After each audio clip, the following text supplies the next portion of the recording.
Riggy is the deputy president wa Kenya. He's a national leader. But for him to descend kwa hivyo kukuja local sana mpaka anaanza kufanya regional politics, mimi na feel I'm stood so low. Sisi ndio greenhouse yao ya votes. Yeah. And then sisi hatuko kwa discussion national politics. It's actually stupid. Yeah. That hata the president mwenyewe ni mkale. Yeah. Like the biggest discussion about national resources anapigiwa wapi? Central. Then wana support the narrative ya power kwenda wapi? Central. Because hao wako na deputy president, ndio? Yeah, strong. Sisi tuko na speaker and almost everyone else. Yeah. Why are we not making noise as well? True. Because then again, if you're being sincere, if they did that one man, one vote, guess who else will benefit? Us. We are the second most popular. Yeah, true. Mara kwanza baba akikampeni alisema pesa hakuna. So tujui pesa hiyo pesa hustler fund yenye wanaambiwa ni unreasonable. Gavana akasema no, we will do it. Pesa itakuwa free, wakafika pesa ikakuwa loan. Number 1. Wakasema watu ya kahawa sio na majani bei itapandishwa, wamefika. But pia walisema pesa hakuna. Nakumbuka kwanza Riggy speech yake ya kwanza kama huyu amekaa hapo akimwambia. Hiyo ni after amefika ndio akaanza kusema, you see, wali promise goodies. They promised taxes will go down, fuel will go down. They didn't say pesa hakuna. After amefika na wanasema guys. So tumeangalia ndani ya draw, hakuna kitu. Hakuna shit.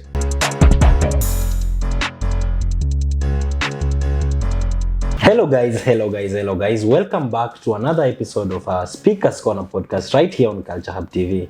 Na kama kawaida, it's always me, presenter Dante, alongside Nabali the critic Don. Na leo tumeamua tuzamie mambo ya politics. Of course, like they say, hakunanga permanent friends or enemies kwa politics.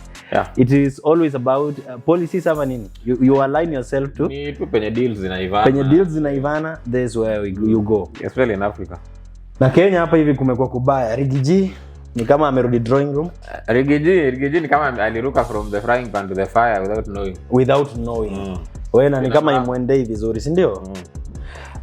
So back to our viewers.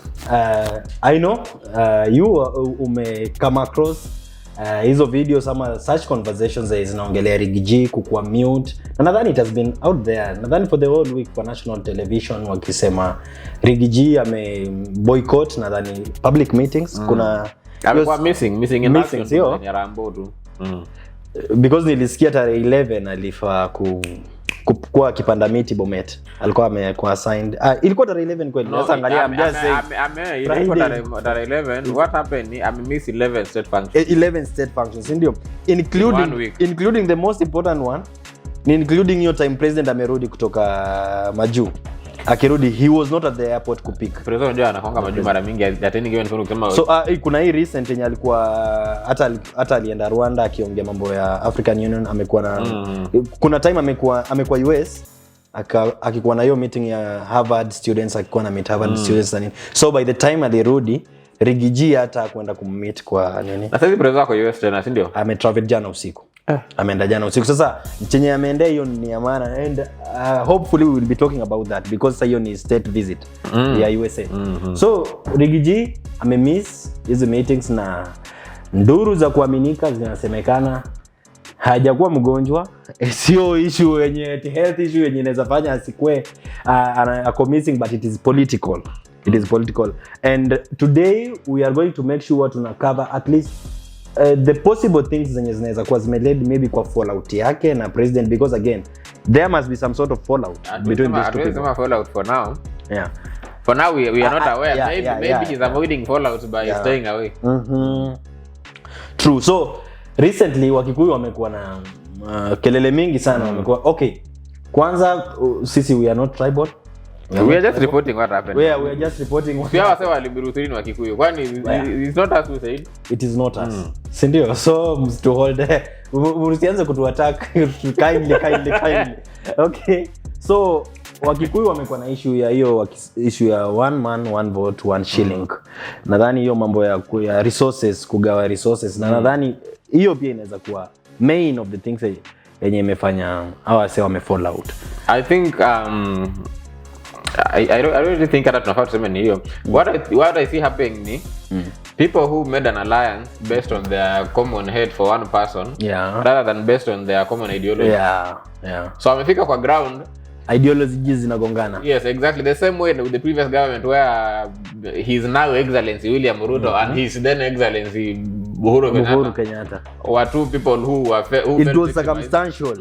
Walikuwa wanakimbizwa Hague wakatengeneza coalition yao moja polite, wakasimama wakapita kura. These other guys pia wakaona wameteswa na the other na Unye na watu yake wa handshake pia wakaamua wakaunda coalition. Hiyo tu ni kama kukatia dem time after heartbreak. Rebound sex or lead to relationships wakati nyingine zina backfire bad sana. So Riggy G, but again, okay, this is personal. Sometimes wangu unaongea na unasema eti you are not scared of calling out names and you will say the truth na nini sindio. Na mimi pia nayo pia I have this personal thing with the Kikuyu community. Finally you're not scared. Finally umeni influence na ni kama nimeanza kufeel ni kama mimi pia siko scared. Those in security sijui wewe wangu unajiprotect aje. But I just find my way up. I just find my way up. But you see tukikuja kwa Kikuyu mimi unajua for mtu mwenye ni visitor Kenya hata anaweza fikiria Kikuyu ni marginalized community, ni kama but they are the minority because these people wanakuanga loudest, yani ni kama ule mtoto mwenye tu akiguzwa hivi kidogo anapiga nduru. Because again ukikuja kuangalia kwa Kenyan politics tumekuwa na Jomo Kenyatta mwenye ali rule for 15 years, right? Mwai Kibaki amepiga miaka 10. Unye miaka 10. Those in total ni kama 35 years of them ruling. But again kwa political presidents mara kadhaa pia. But sijui mbona they always wanakuanga victimized. Yani ukiwaguza tu wanalianga. I don't like that thing about the Kikuyus. No, but if you're being sincere, I also don't like it the fact that wana feel entitled hivyo sana. But then again, those guys kind of contribute the biggest share of the national basket. True. Hiyo now to face. Kama tukiongea kuhusu ujinga watu yetu the other time. Waluya ni masoja, ma watchman na ma maid. We are the idiot to work hard and sweat. Sweat dripping through our cracks huku nyuma. Tukipalia mahindi. Then guys from Central wanakuja tu na malori. Waenda now last minute. Now they make like 1,000 shillings out of each bag. Kwa biashara ya siku moja. Sisi tunapiganga shughuli kama mwaka mzima and we still make less money than the broker. Use them. So at the end of the day, they kind of have a right to make noise when they feel like things are not going as they would want to be. And imagine if you are majority shareholder of a company. Walisema hii gava kwanza wana Iran kama hii government ni wanaenda na shares. Na wasa ndio wako na shares mingi. Sisi tumeandika kama vile tuliandika kama managers tu. Yaani unajua ile watu ya PR ni corporate giving back to the community tunatujengea wametuhurumia wako wanatujengea ka barabara hapa na pale. Okay, yes, I get what you say, but my problem with them is not kwa sababu sijui wao si smart, because again in relation to the statement yenye umesema sisi we are the hard workers, so wao they are very smart, especially na mambo ya business trade na nini. We work hard but then they make the most money. Because wana come in kama middlemen, wana come in, so they they are about to lose eventually. But again what I hold personal about them is me wanna feel ni kama hawa jamaa utaka kuleta tu mambo ya tribalism as much as we are trying to beat that shit. Umeget? Because siku zinaenda tuna grow tuna nini, but kama ili Murut 3 mimi according to me ina influence a lot of tribalism. Umeget? You see now because again yes I understand but I'm again saying this in relation to pia hii msukumano yenye imekuwa ya Prezo, the government allegedly msukumano yenye imekuwa ya Riggy G maybe na president. We don't have the right copy of what happened, but ukiangalia Riggy G is ni deputy president wa Kenya. He's a national leader, but for him to descend kwa hivyo kukuja local sana mpaka anaanza kufanya regional politics, mimi na feel I'm stood so low of him na because sioni vile you as a national leader tunajua kuna hizo ile policies zenye wanga zina lead to hiyo equity share of resources as a government and nini. We all know those stuffs, but for you to again come and unajaribu kuback your community kusema one man one shilling one vote. Of course we know according to documents zenye zinaonyesha numbers, they wako na huge number, they have the most resources. But again I'm feeling in a way ni kama, are you abandoning now the national, because you are not just wewe tu sio deputy tu president wa Kikuyu, wewe ni deputy president hata wa Waluya, wa Wakisii, watu wa nini hawa, tuko na watu wa Samburu, the Turkanas, what are you trying to say about these tribes? So wasipewe resources, na again you should consider pia hizo communities kama Waturkana, tunajua Wakongo na hizi disaster stuffs. Drought inawapiga, sometimes hii maji ikikuja mchangao inakuwa sand na wabeba na nini. You can't say eti watu wasipewe resources enough because hawana numbers. Kuna those stuffs to factor in. And I get what you're saying. Yeah. And I also agree with you. I'm only saying that for them to feel that entitled and think that they should dictate kwamba one man one shilling, they are confident because they know they put in a lot of work. Yeah. So they're actually working hard enough to make you one of theirs ako hapo juu. Yeah. What is stopping us saying that we also another very big group from also getting one of ours huko hivyo? You see, you cannot be blaming them for this behavior when kazi yetu ni kuwa support. You get it? Yeah. Sisi ndio greenhouse yao ya votes. Yeah. And then sisi hatuko kwa discussion on national politics. It's actually stupid that hata the president mwenyewe ni mkale. Like the biggest discussion about national resources anapigiwa wapi? Central. I don't know if they see how much power those guys have. I see Nando, okay. And you have to kuuliza swali, I'm asking you again. Can you really blame them that they control media zote so that every media inamulika nini? It's all about them. They control banking sector. They control construction. Everything. Can you really blame them when they want to be sure that most of this money will come back to us? We are making this much money. And again, it all starts with when you start to tax people punitively. You cannot tax half of my money and then tell me that your pesa inaenda Turkana. Umepeleka Turkana. Ama Garissa. I don't know if they're getting me. Yes, I get you. So, we need to have your discussion here, tribalism in politics. But these leaders are probably just a reflection of what the society is. Yeah. We are a divided country. We vote based on tribal lines. And when they were making the government, they looked at data. Ruto akasema, I control the whole of Rift Valley. Do you know how big Rift Valley is? Rift Valley is like half this country. Ni big sana. Sawa. Sana. Geographically speaking, Rift Valley I think they're the biggest province. Yeah. Na Gachagua akasema, now nimeongea na watu yangu, I'll give you nini? Central. And not just Central. And they say Central, they also mean the whole of Kenya, because go to all these towns, Kikuyus are holding everything down. Hata in Bungoma nini? They are controlling the trade over here. Isipokuwa Kikuyu ni Wahindi. Yeah. Sawa. Yeah. You can hardly see anybody from around hapa akihold anything. Mwenye si mwanasiasa. And what politicians are only investing in hotels na big facilities. That don't benefit the Kenyan common man. True.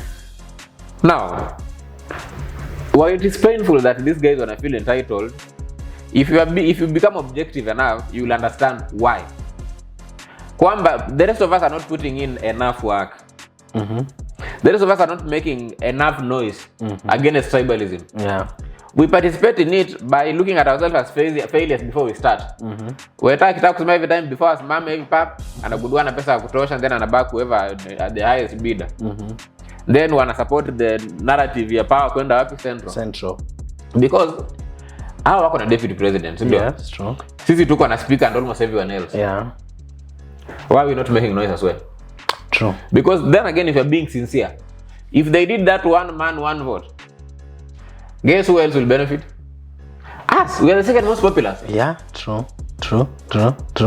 I don't know how they're getting it. True. So if you look, imagine if it was Weta saying it, would you still think it was tribal? Yeah. Or if it was Ojamong or anybody else saying it? Mimi ni hao watu tunasemangaje?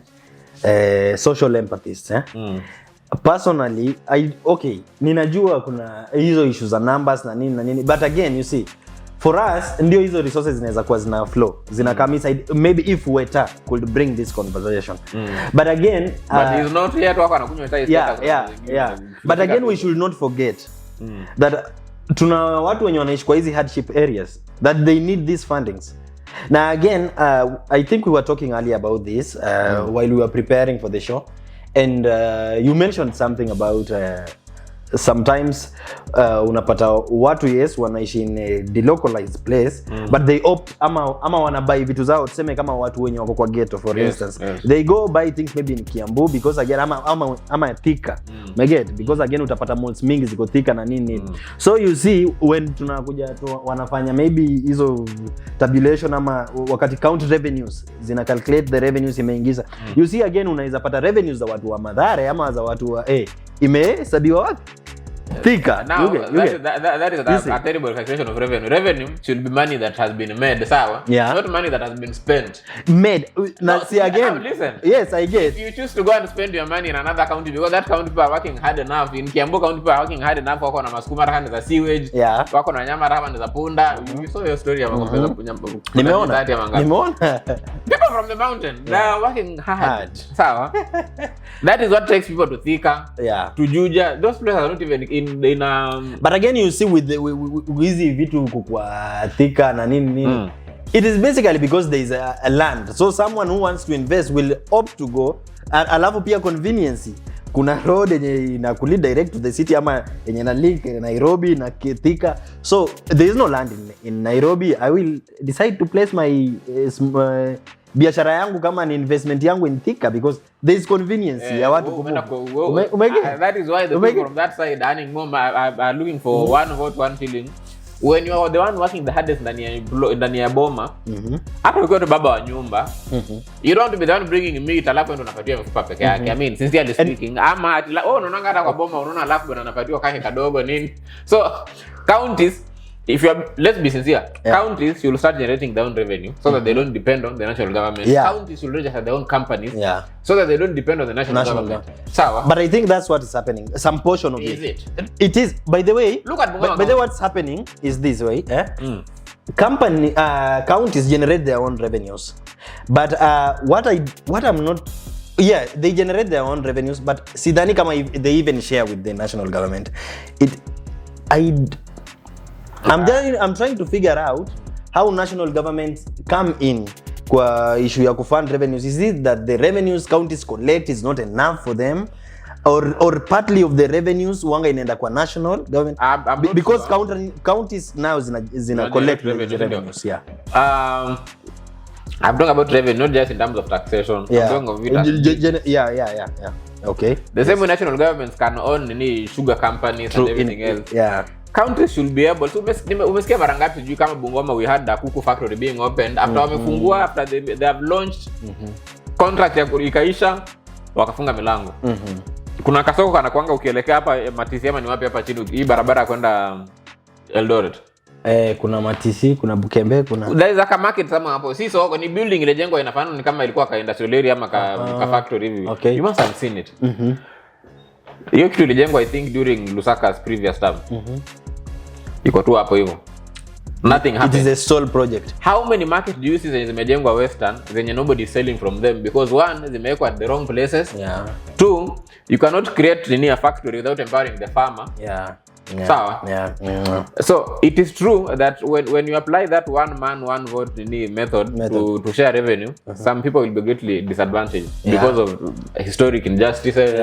environmental factors hizo zingine sawa but I think counties should get percentages that are calculated based on their population as a serious factor sawa and also partly based on their contribution. Ikawa venye unapatiwa assignment kadhaa na lecturer and then unakuta moja iko na 20 ingine iko na 40 zote zina accumulate to 100%. Sawa? So the amount should not be similar amounts to they should be based on nyinyi mko na cobalt it's okay.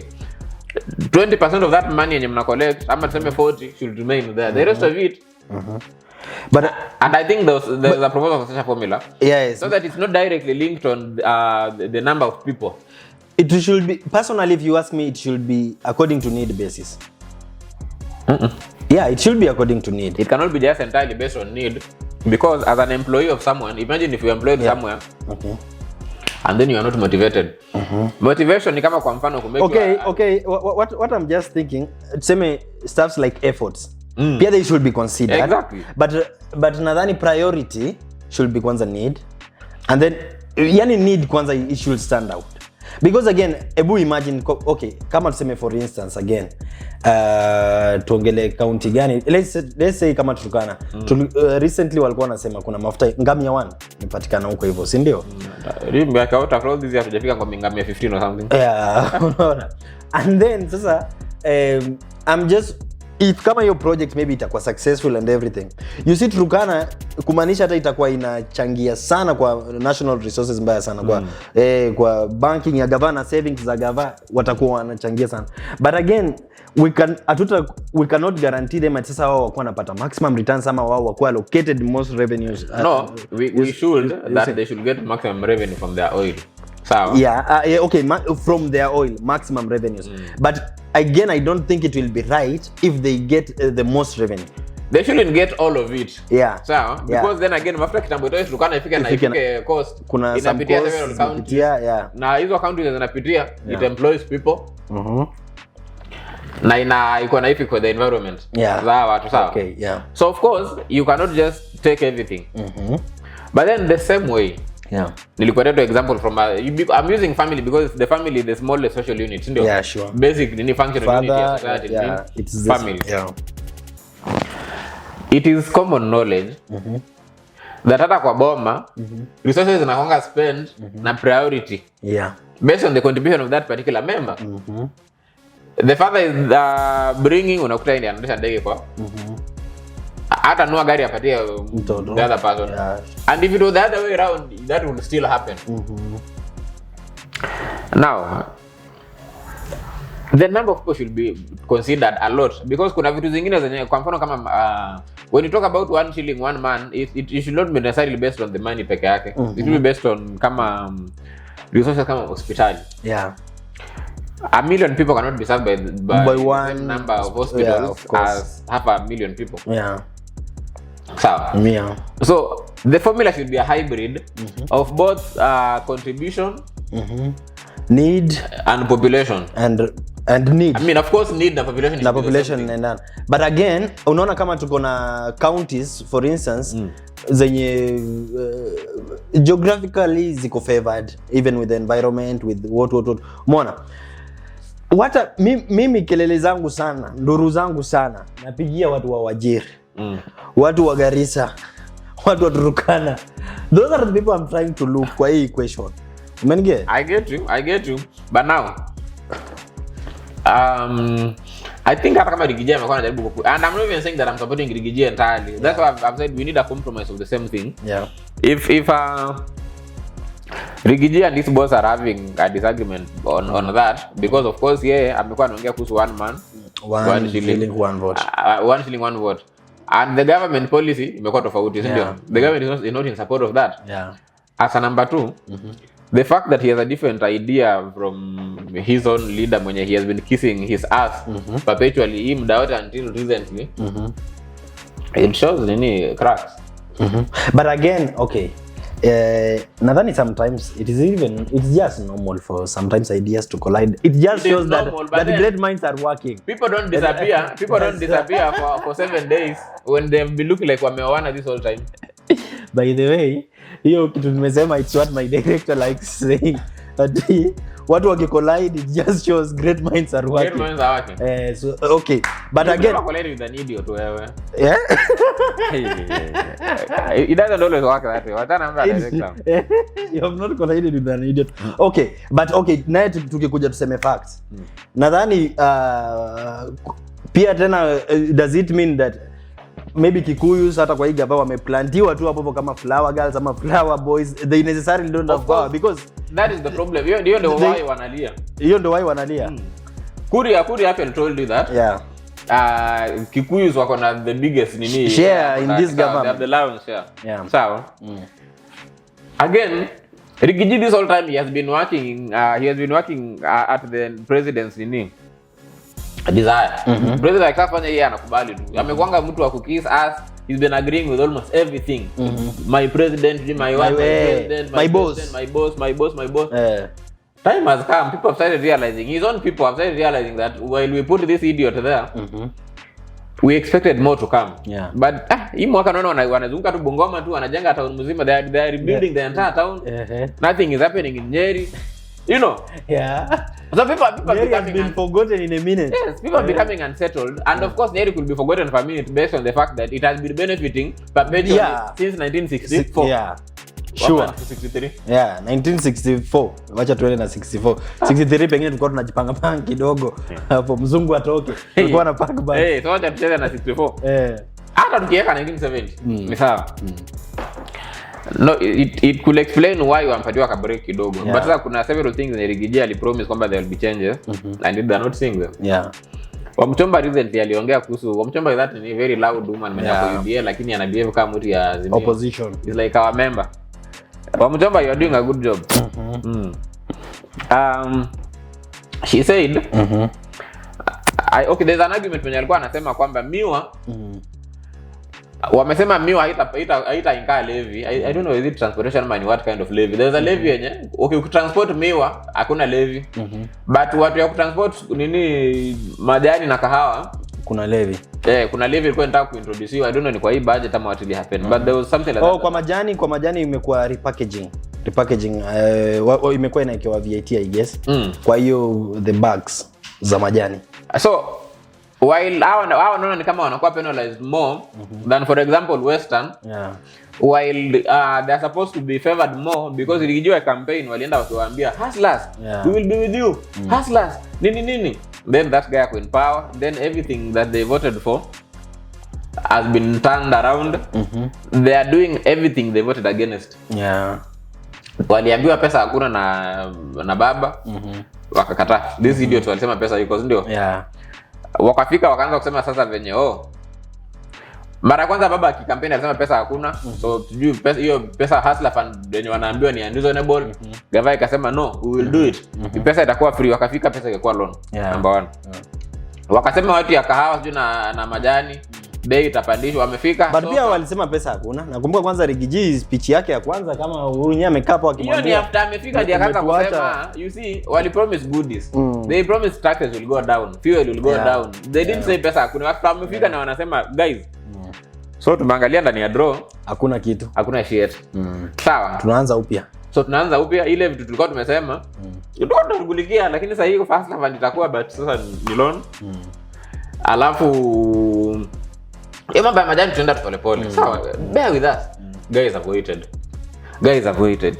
People have waited. But the more wanangoja the more taxes na wagonga. Last year walianza na hizo tax kama jokes. Hii mwaka they have worsened and you know and again wait who is suffering more when this taxes hit harder? Of course the hustlers, and unajua tena hustlers wengi nadhani wale ndio pia wanakuwa affected sana because wao ndio kwa ground sana. Mkikuyu ndio tena kwa ground sana wao ndio. But that does not justify the fact that these people should always be bringing national politics to communal politics as regional politics, because what are you telling other communities? You see, tukiendelea na hiyo mwenendo bro, let me tell you, a leader should be a national leader, especially mtu wa caliber ya Riggy.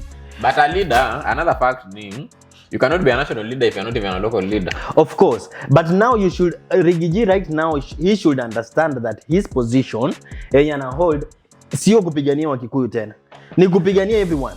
Yes. We all need him. But so if you una stand out na Wakikuyu, meaning unapiga Mturkana vita. Lakini wacha nikuulize, and Riggy really talks tribally akiongea, sawa? He's a divisive figure, that is true. Sawa? But then do you know the only way you can fight for your own people is if you classify your people as your own people and then everyone else as others. Sawa? And while we may want to ignore the fact that tribes have been in Kenya since time immemorial. Yeah, it has been there, but what I'm just saying is we shouldn't go that way. I know, we shouldn't. Yes. We should not. Yeah. We should try to do politics of ideas, not the tribal one. But unaona kama Limuru 3 when it's being traced back. Limuru 3 started, I think, post independence. Tuko ndio kwenye walianza Limuru 1. No, ilikuwa Limuru and then we had Limuru 1 and stuff. I think yeah. And you see from Limuru 1 ama Limuru until now Limuru 3. It has been people from the mountain over and over and over. As a matter of fact, they actually just shared Kenya after independence because it is them who fought for the independence in the first place. And you know, let me tell you, in fact hata nimekuwa nasoma pahali. Okay, you see, yes, it is them who fought. That's what we are told, the Mau and the stuff. But again, unajua, do you know hata mzungu necessarily alilive to Kenya not because eti alipigwa vita ama nini, it's because Mu England alikuwa na mambo mengi tu ya kudina, because kwa hiyo vita yote yenye Mau walipigana, do you know the data wazungu wangapi walikufa? Only 3 wazungu. So it's not like they lost ama nini, walikuwa na shughuli zingine za kufanya. So hawa wanatusumbua. So we shouldn't credit them at they fought for independence. No, I'm telling you. Hebu ulizie uone. They only killed 3 mzungus. So they did not fight at win war or something. So yes, they just tried ama walionyesha nia na nini, and that's what counts. By the way, Sasa, and me I still agree with you. Let me be categorical. I don't really support the one man man, one vote, one shilling system. But I see why I can empathize with why. So, yeah, true. One, true. You may be seeing them as entitled, lakini wakati walienda kuomba kura kama community. That is the problem. When Ruto went there, he went the there idea was to the Kikuyu and asked for votes from the Kikuyu people as a community. They cannot vote as a community, and then after wamefika hapo hivyo time ya kushare wanaambia unajua sasa we tribal, sisi we are not tribalist. The seed of the tribalism was planted by the politicians when walina kuomba kura. They made a new of community.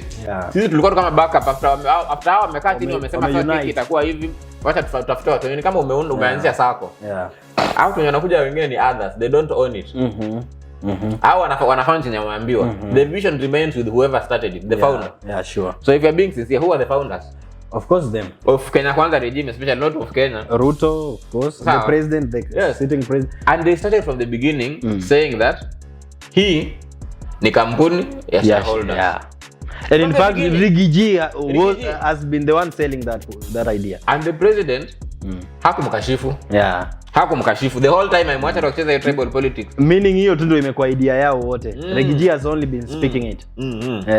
Now imefika time yenye Riggy pia ameanza kurealize the president has had to go in bed with the devil. Like his predecessor.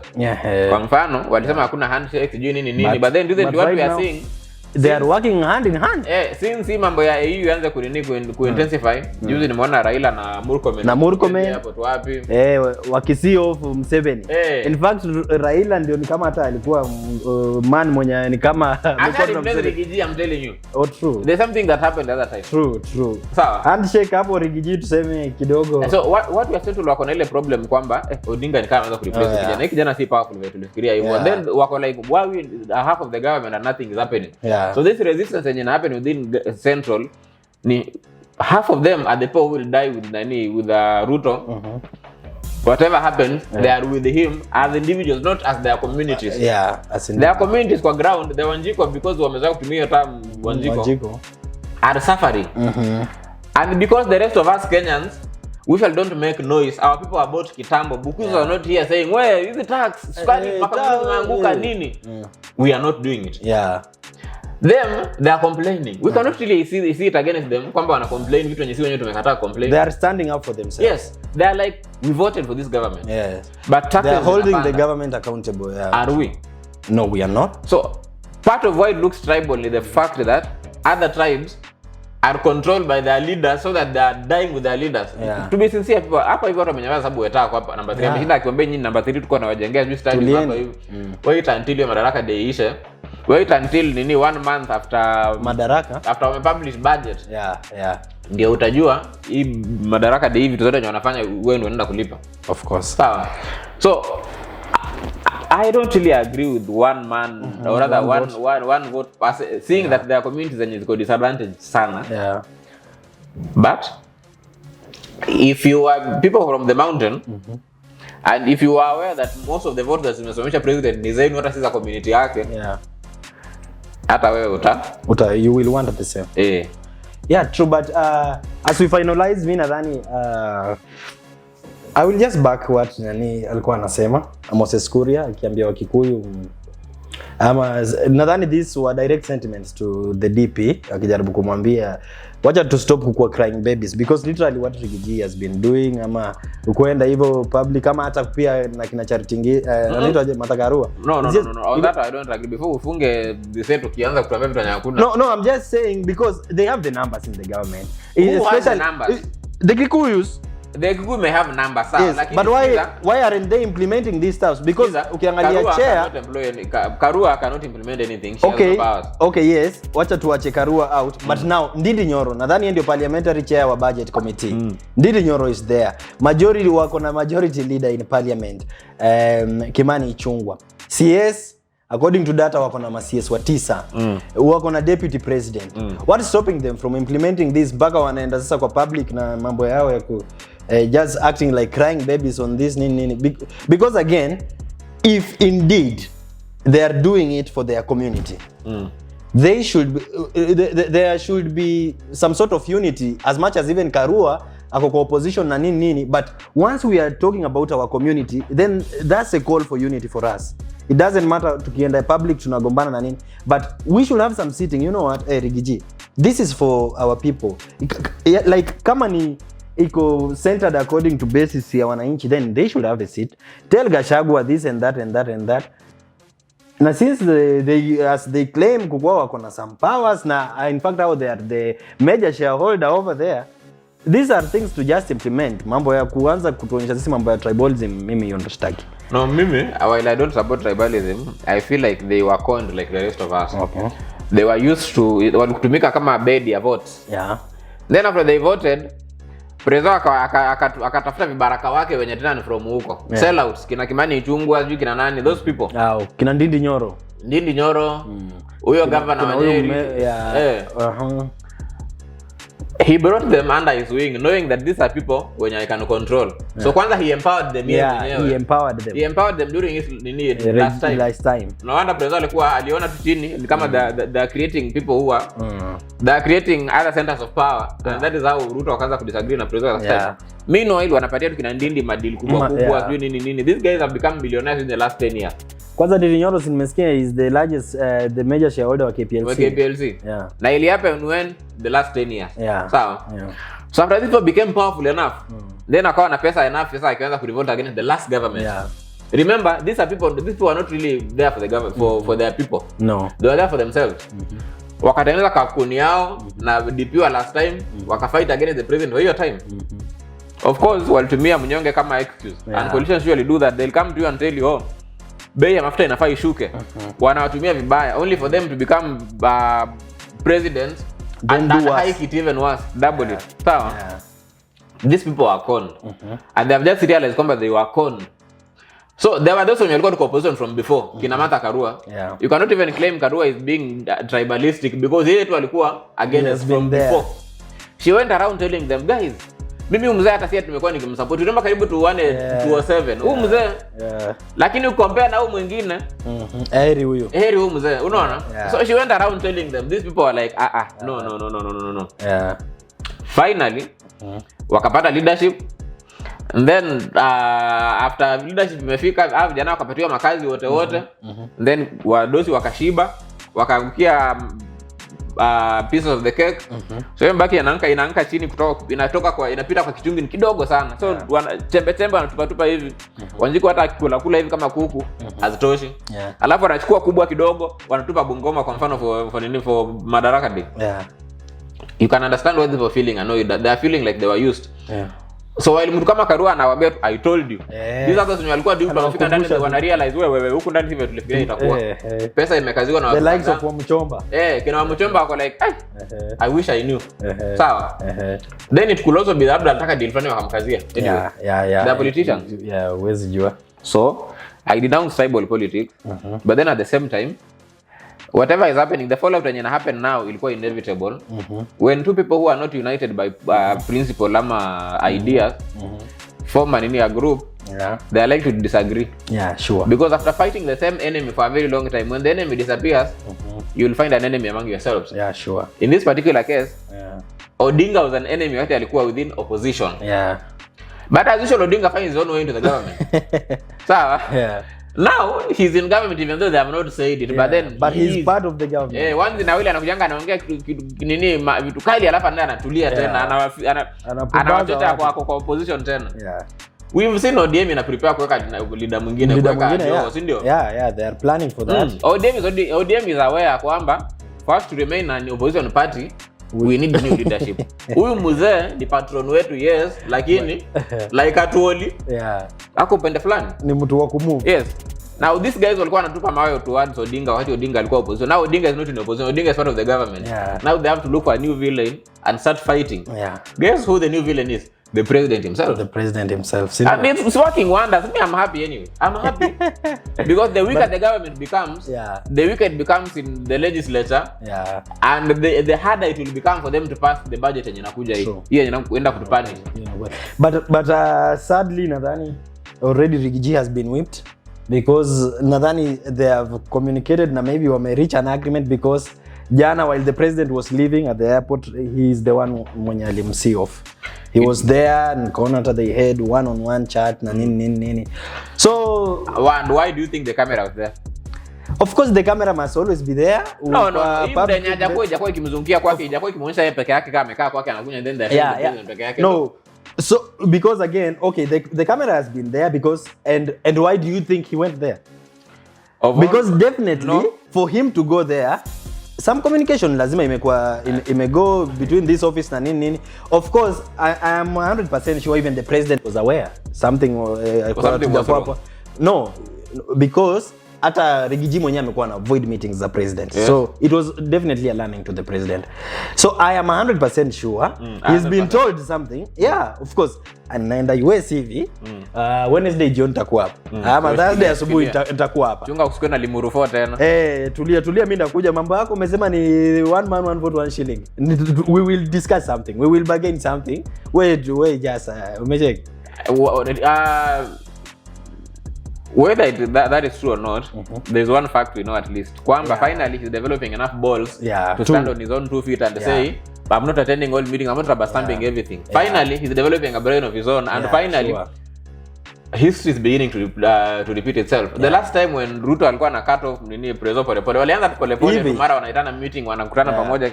It starts this way. Yeah, true. Cracks form this way. Yeah, true. And the bigger this crack becomes, the better for the common mananchi, because then again, as we said, we cannot have a parliament that is held hostage like what we saw last week wakisanitize nani Linturi. If that happened, hii weekend nani amekuwa anazunguka, hii weekend amekuwa na disagreement, Linturi ange survive among so. Ama? Ni ukweli. Yes. Ukweli. So the unity of the government is not important. The unity of the people is what is important. The bigger the crack in government, the more the oversight. And the better these people will work. Wakiwa pamoja sana, they will steal from us, they will pass taxes every time wanataka.